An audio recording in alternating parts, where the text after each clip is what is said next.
Good afternoon. I think I just want to walk back to 2006. I think on the day when we started retail business, the magnitude of canvas which was painted in front of us was actually a little scary.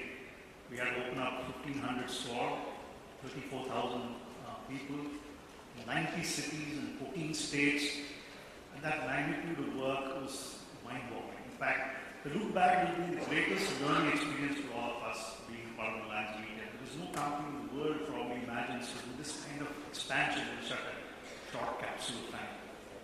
It's been a great pleasure. The first thing we ought to do, we realize, is that unless we have our internal academy to create an internal talent pipeline, there's no way we're going to manage the needs of people and build talented people. We need to generate and manufacture and set up a factory at home for talented people. And that's how it all began. And just to share a slide of it, we have trained 67,000 people, 110,000 training man-days, 2,700 batches last year alone. That has become a part and parcel of learning orientation of the company.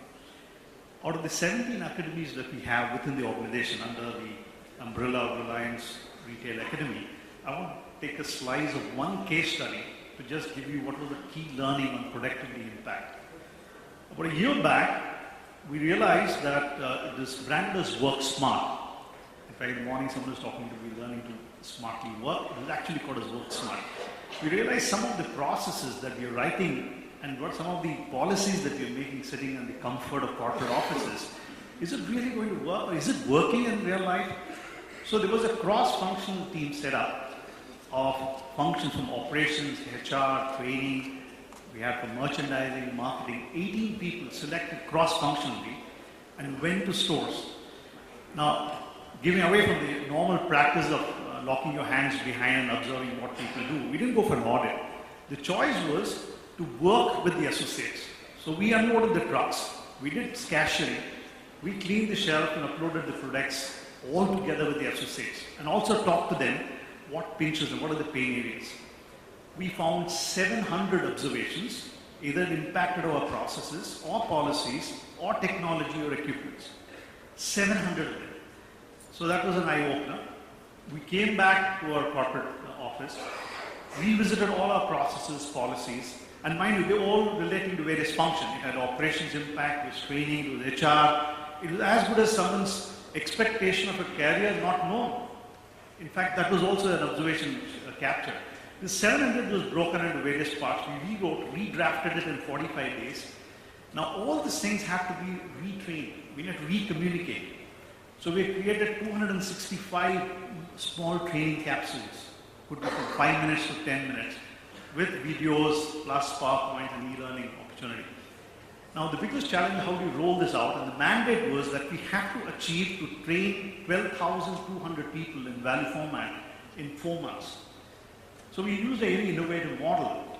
Our traditional model would have been to go to the store manager and train him and ask him to train the associates. Now what we did was we were keeping the management team of operations completely away from this knowledge. And they are the one going to manage this business. When they go to the store, they might be less aware of the processes and policy than the frontline people. So we convinced the management, though it was a struggle, we had a couple of meetings and we took it up and then we said, we are only going to train the leadership team, the topmost management of the company in operations. We will train them on this 165 modules. We brought it down by 100 modules because it's not pertinent to their level. We took a 1-week training program, morning 8 to evening 8 for the leadership team. At 1 week followed by a live store visit, whatever they learned, they had to demonstrate, the leadership team of the operations. And they passed 110 written tests from morning to evening.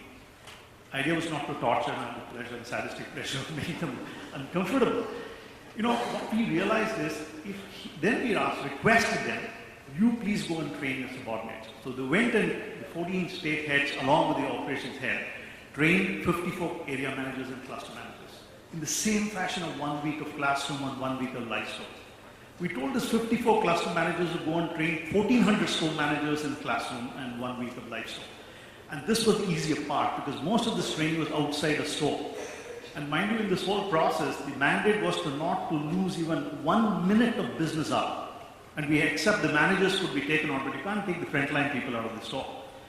The store manager was given 3 months that to train all of these modules will be lean hours, and they all got certified. Today we got 98.6% approximate certification.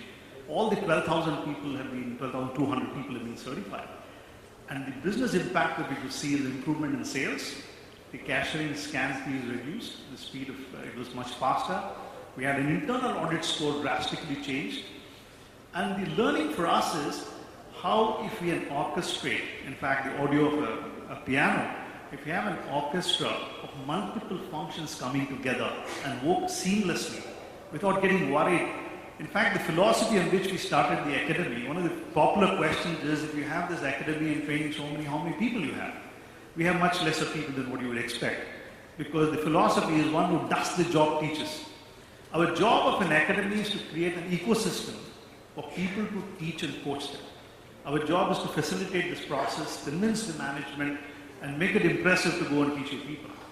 And that's the ecosystem that we have created in this case. I'm honored to share with you on behalf of the team. We received for this intervention an Asian Human Capital Award last week at Singapore for the quickness and efficiency in which the business impact that we created out of this intervention called WorkSmart. That was a great learning experience. The other part of the career discussion I want to just quickly share with you. What is career progression? What is career progression? Is actually managing the employee's expectation with the organization opportunities and needs. But easier said than done. You can't know the needs of so many employees. So we introduced a process called, there are multiple tools that we have commenced, but I would say that we're improving every year with our experience. We introduced something called as a career discussion 2 years back. It's a deliberate process where every supervisor had to talk to his subordinates and capture his need for career aspirations. From that, there would be good possibility that you want to stay on the same function, you want to move on to the other function. So it was captured, and we make a process where there's a job opportunity for some other function, which analyze that opportunity and also train them before they go on to that function. The academy comes into play there as well. The other is the internal job posting. We have made a system where you don't need to take the permission of your boss to apply for the job. You just inform. You can't stop an employee to go to some other function if he wants to do it. That's an opportunity that we have created as well. And the most critical part, this is all generation of interest. We created something called as a development center, an assessment center. We deliberately branded it as a development center because not to threaten people. It was a development tool, and one of the offshoot could be career planning. We conduct development center and assessment center as a routine process. We would have conducted somewhere around 400 development center, probably next to the Indian Army, and touching about 3,500 people in the last 3 to 5 years. And the mandate of the organization is no growth decision will happen without assessment center and development center results.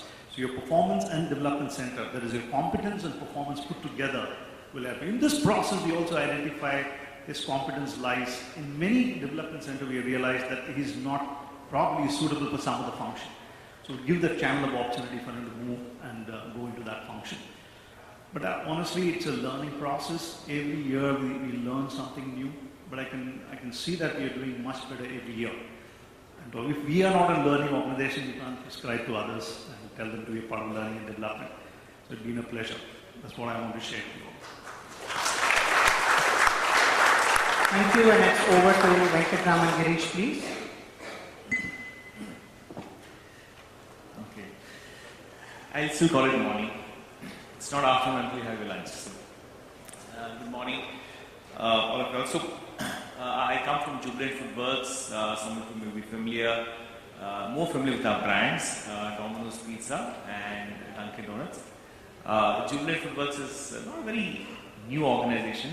We've been around into our 19th year now, and I'm relatively new. I joined about a year and a half ago. So what I'm going to do is I'm going to share some of the things that have worked for us in terms of practices, and then when we have the Q&A session, I'd love to take questions if there are areas of particular interest.